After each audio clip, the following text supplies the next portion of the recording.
everyone. I just have one piece tonight for you.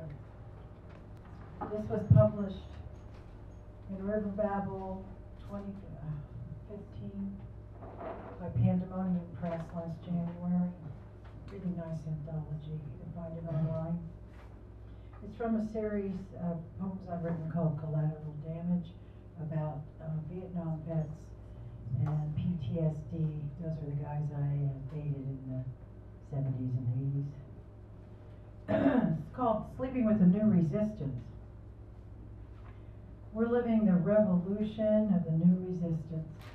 We have a private tent offensive, Eddie and me. The bedroom is our base camp. Eddie's sleeping his back to me, body naked, muscles tensed, fists clenched, curled around his imagined M16, changing cartridges in his dreams. Man, oh years. I could see past demolished walls through barbed wire fences to Kodachrome sunsets and moonlit song Saigon shimmers along the riverbank of swaying bamboo, hiding the landmines. Our bed is now an altar broken in numbing desolation. I imagine I'll wake some night with a knife, silent, sharp, blood clear to my throat.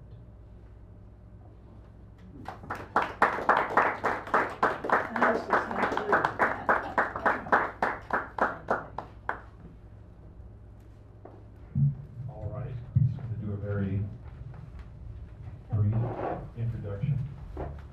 Now, Mike, I have never heard you say your last name, so I'm hesitant. Agazin, okay.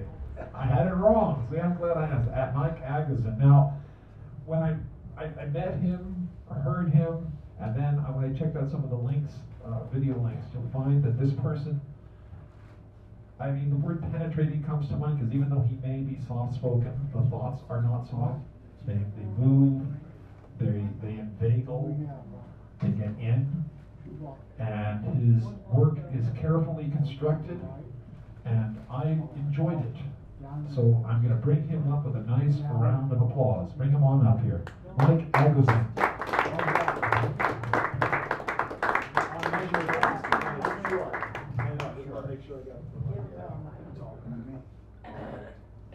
It's good to be here, folks. Many of you look very quite familiar, and I think it was 25, 30 years ago I used to come here regular.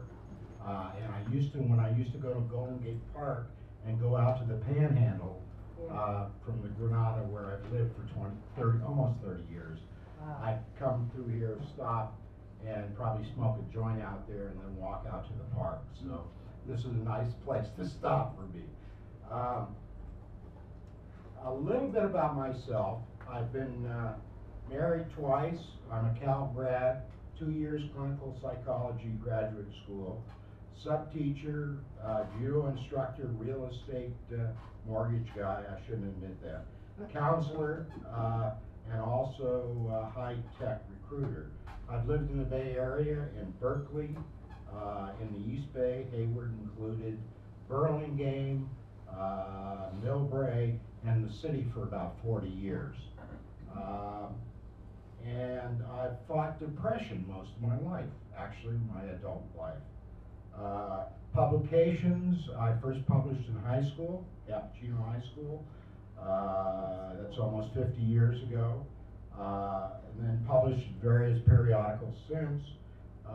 In about 16 videos under YouTube, my name, you go to YouTube. And I have about 12 manuscripts, one book published, Naked Rain. So here we go. Hop on the bus, Gus. Oh, by the way, this poem is when the airport was being extended about 20-some years ago. And then I went by bus down the peninsula and came back by train. Hop on the bus, Gus.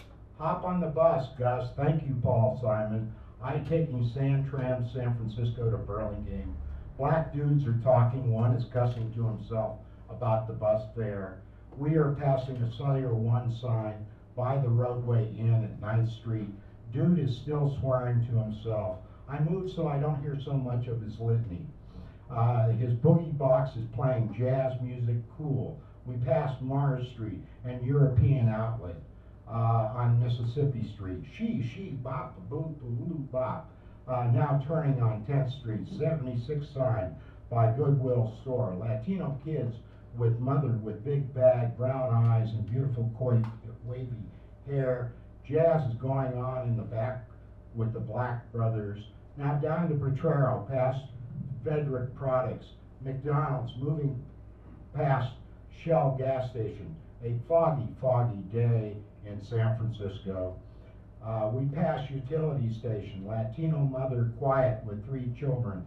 Daughters, one of them on her feet. Past San Francisco General. Sepp was volunteering that day. Some Germans get on the bus. Black cat still tripping in the back streets of the Mission go by. Sam Trans bus gears up, then down. Smooth, smooth. Transmission hums. Hop on the bus, Gus. Down Cesar Chavez, up the freeway we venture on, paralleling Bayshore Freeway on Bayshore Boulevard. The gloom of the hillsides, the thickness of the air inside the bus. San Jose, south sign comes up. Silver Ave, the cloud of gloom slowly lifts. I wanted to take a puff. Mother Sue's daughter with her hand passing over daughter's cheek and face. Bop a bop, bop, do bop. We are stopped and loading people at 7-Eleven. Now into Brisbane, fine-cheeked Asian woman with leather black jacket peers ahead as she sits in front of me. Black cat mutters to himself out loud. Now past power station and statue factory. You say you believe in God, the brother now says to the other. Deep philosophical meaning wafts from the back. Clouds cover San Bruno Mountain. I feel some sense of hunger in my stomach as we continue on Bayshore Boulevard. Past industrial complexes, eucalyptus trees loom over the roadside. Hills, hillsides, and flat mirrored water we pass. Bus shifts and rocks back and forth over the crest. Now you can see more of the Upper Peninsula. Buildings are going up east of the freeway in South San Francisco. Many trucks are on the road to and from here. New apartments going up in South City. Cloudy, cloudy, skyline hovers overhead. Hop on the bus, Gus. People get off and out. Banners fly at this stop in front of the gas station. We go past First National Bank. Now through the tunnel we snake along the roadside towards San Francisco International Airport as youngest child cries and is picked up by the husband of Latino mother. We go past a park and a fly sign. People get out and some get on. Another Latino couple sit down. Back door is said firmly behind me. Past industrial parking lots. Now we pass a computer company, general contractor quarters, another large multi-story parking lot, and on. A FedEx truck waits, turns left.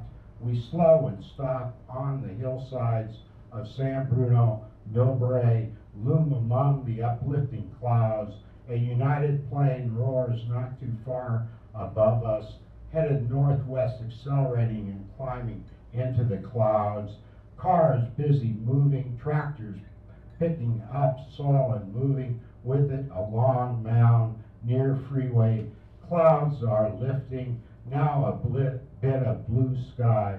Said from the back of the bus, City College, engine purring, shifting gears, up and down and up, workmen in red vests and construction helmets walking just off Highway 101.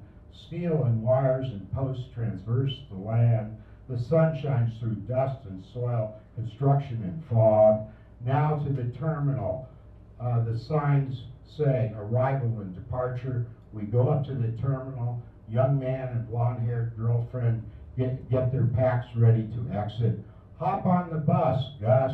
The main terminal goes by. More sun comes out. Hertz and buses we pass, and flight attendants are waiting for their shuttle.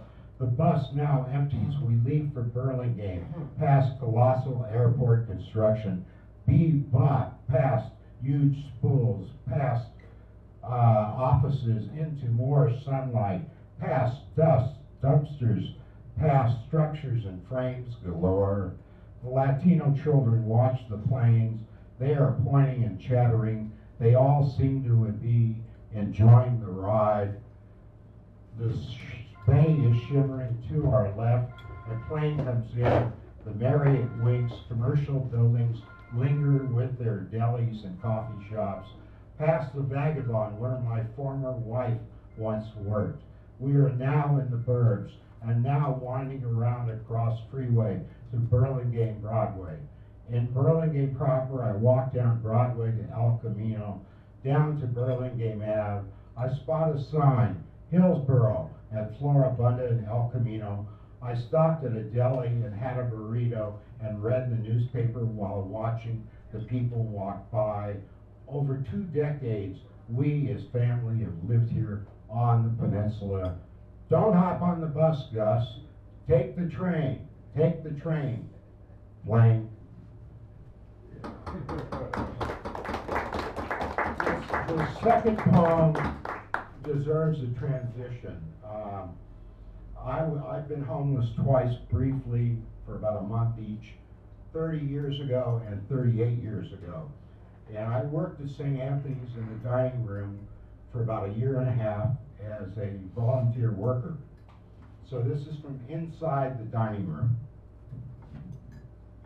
Homeless outcasts.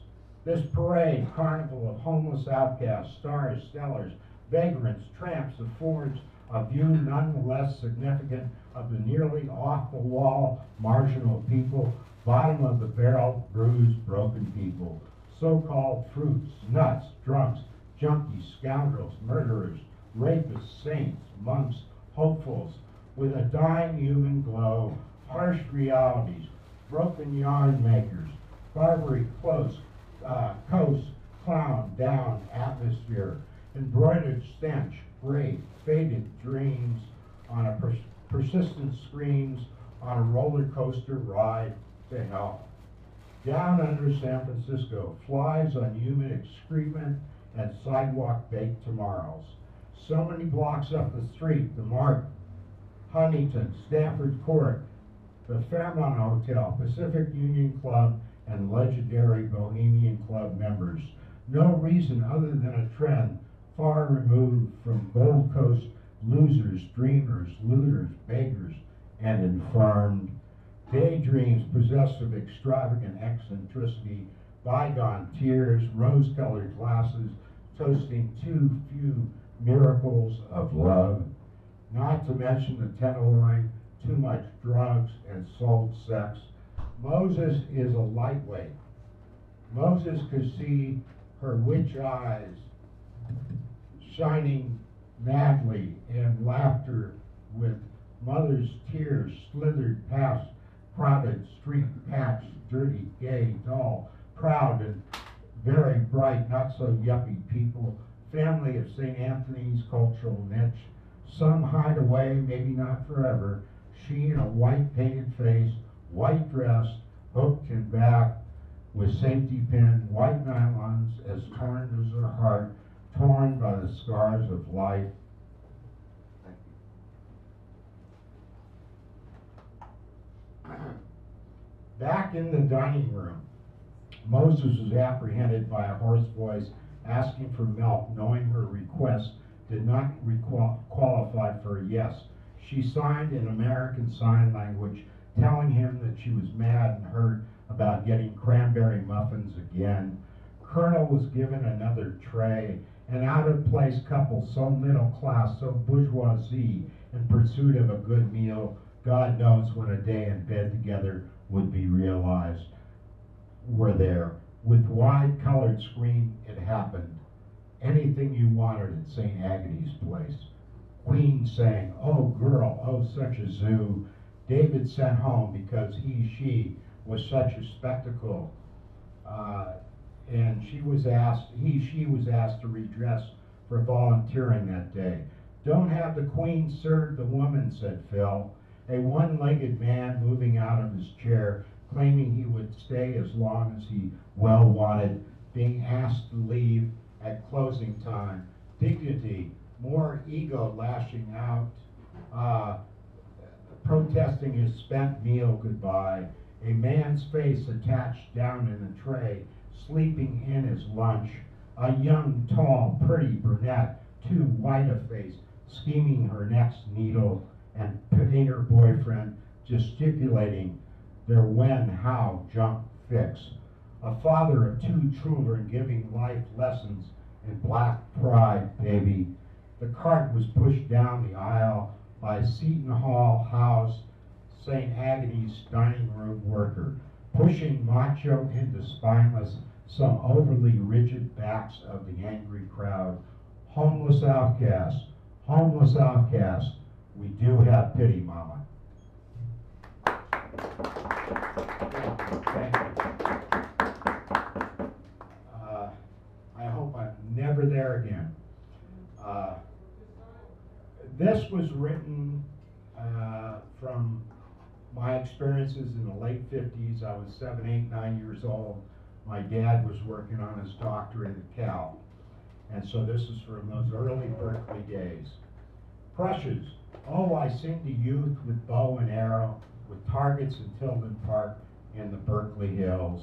So long ago, the acorns, pony rides, trout pond fishing. To these bold days of yore, to those shining days.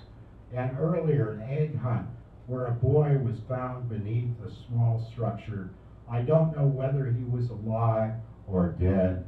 The drama of early youth, the learning about life and death, the loss of innocence, the gains of small wisdom from that, however vague mortality might have been and is.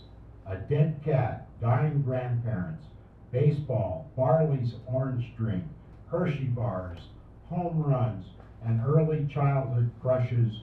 These participated in making up my youth.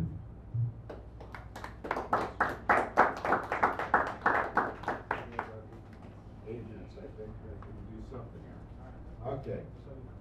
We met, and this was written about from 2000. I was working at Franklin Bowles Art Gallery. We met, or rather I saw her go by, tuxedoed men and some ravenous women in low-cut gowns. She is perky and smiley, a space engineer working for NASA. I am a salesman. She lived in the San Mateo Highlands off a street I recognized. I said a former girlfriend lived there. I lied. My former wife and her family had, and I had sold their home. We talked and walked and looked at works of art. She liked one for $25K and another. She was not presently liquid to the degree to buy. She explained to me about the Chinese in China were taken by the blonde hair on her Caucasian arms. I later saw my massage friend with her girlfriend. I did sell to the Bennetts, the 3 tenors, Pavarotti, Domingo, Carrera. I reassured the matriarch that her Neiman serigraph was guaranteed on delivery. I saw Leroy Neiman and the owner, Frank Bowles, conversing, and the jazz band was in black tie. I was in a champagne tux. Cherry was with her girlfriend. We met. And this poem is a fictional poem about one of my favorite artists. From the studio to the boat. From the studio are rolled up drawings, oil paintings, several marble statues, cloth rags, paint thinner, and several chisels. Michelangelo got out of bed and went to answer the knock at the door. He would often take a midday nap. Uncle, are you rested? Antonio beamed. Michelangelo nodded yes. Antonio's wife, Clarissa, smiled and gave the master artist a hello kiss. Michelangelo looked at her ripening belly and patted her on the stomach, smiling. Clarissa said, "It is about 5.5 months. If he is a boy, we will name him after you. They all walked in past the paintings, marble treasures that the artist kept for himself.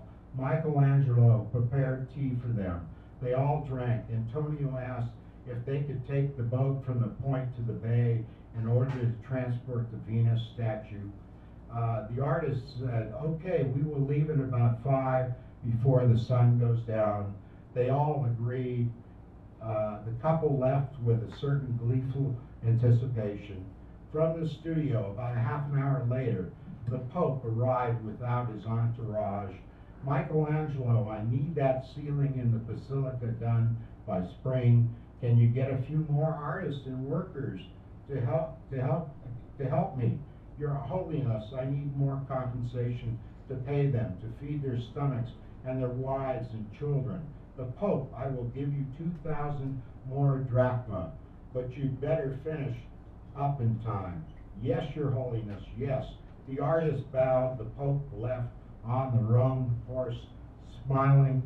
Later that afternoon, well before dusk, Antonio and Clarissa returned to where at his studio the artist smooths the wooden Venus. She, the Venus, is over a meter tall. They go down to the skiff. Michelangelo is muscular, wiry. She, Uncle, does she referring to the Venus swim? She is a bit heavy, Clarissa. Uncle, are you warm enough? She pulls the yellow and gold blanket tight around him. From the studio to the boat. And this one is a little stronger in the poetics department, less prosy. It's a short one, it's my final poem. So I think I'm okay with time. Oh, yeah. All right. Cloud Alley. And this is for my blind man friend Jim May, who I've known about 32 years in the city, and Lady Pal Maria Cabidas. Tossed and confused, the gods, including chaos and the fountains of spontaneity, now release the tension. A storm, a cry, a moan, and the moon yells and screams. Let the paranoid dreams, clown, clown, Budweiser beer come. Let those ideas, streaming creativity abound, boundless forevermore. Lever, lever, time, never, never, time, instantaneously, quiver, deliver, deliver. Moment by moment, sea, tree, soul, butterfly, serene, sweet kisses come from a Scorpio moon. Sun, sun, drenched, sported fountain, love, love is all is still. We go into the night so bright. Come, come, my sweet moon, dance, dance by the tree, by the ocean. Love, love, into the sweet night. Come, come, my love, dance, dance with the moon. Love, love, sweet, sweet moon. Come dance into the night with me, my love. Come, come, dance with me. Thanks for having me here. I hope it's not another 40 years. I hope it's not another 25 years. Yeah, well, you'll come back with Thank more than you. hope. Thank you. Thank you, Dan. Mike Aguzine, please. Give him a nice round as he goes back.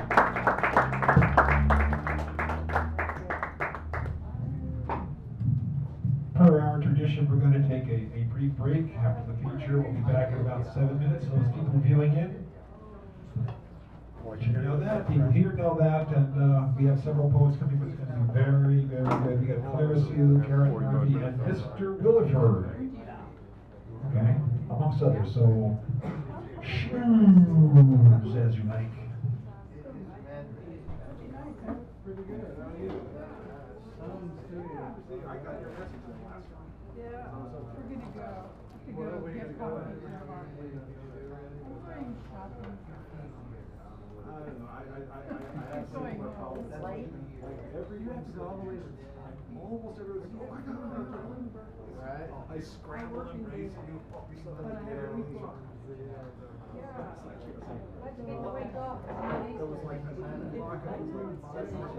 Spring break is not really attached. Am I meant to? Oh, good. Chili over by the door.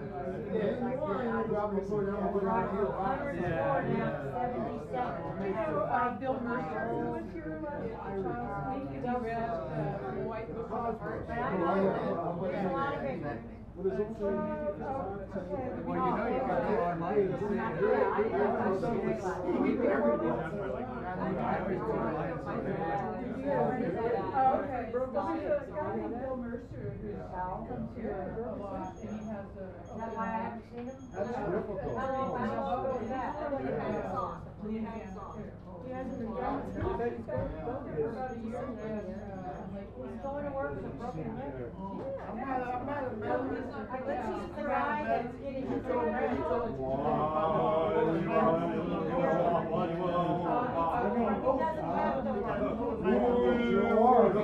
Watch your horse.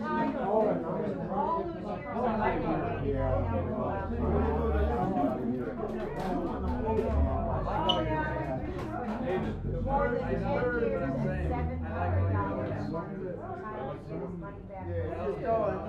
This month. I wrote a research. I've been writing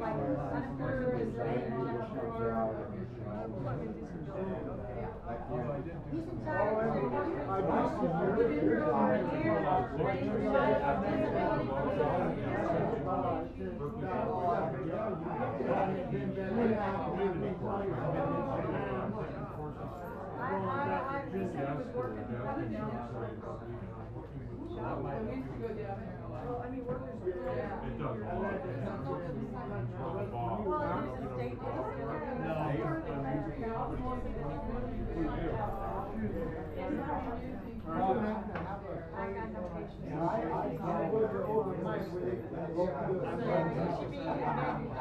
My older brother did that for a while. I like your work a lot. Yeah, what?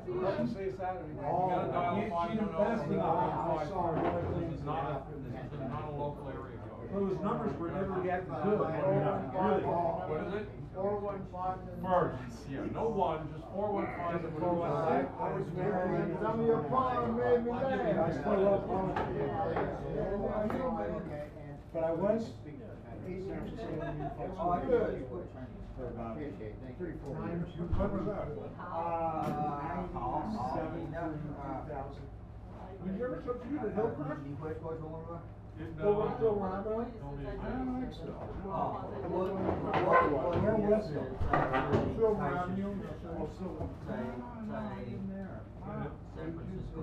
Because I recently retired, I'm done. And it's like, I wish I worked that. I am so, I to the point where several, a number of times after school, I just went down. Make sure the door was closed and locked. You know, if something would happen or something, I'm like, I can't do this. And then the other fellow came in, and we don't have. Wow. So in the middle of the year, I decided, okay, we folks that business, and all these things that didn't make sense, just came to fruition, and I was sitting there going, I don't want to make this work. I don't want to eat this work. I don't like this work. And I keep on going on. Sounds like the time. I'll be home around 10:30, all right? All right, thanks. Yeah.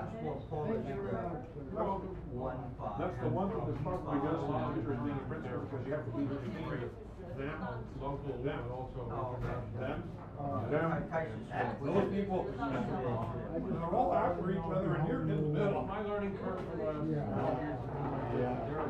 Do they get all the hard stuff? But I look at it, I compare. My stepdad. Well, I love it, but, I mean, I like it. We have a pension too. You know, it doesn't valuable. It's fine the way it is. I gotta find. Well, what's Very.